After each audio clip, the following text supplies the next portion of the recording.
গো তুমি কাঁদছো কেন? মা গো তুমি কাঁদছো কেন? একলা বাড়িতে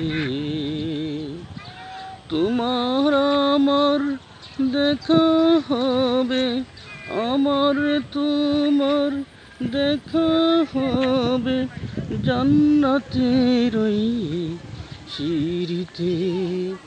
মা গো তুমি কাঁদছো কেন? একলা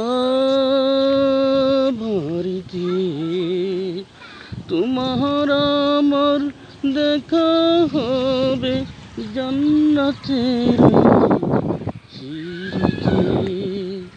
তুমি তো শিখিয়েছিলে মা শহীদের আম্মা হতে, তাই তো আমি হলাম শহীদ অভিমান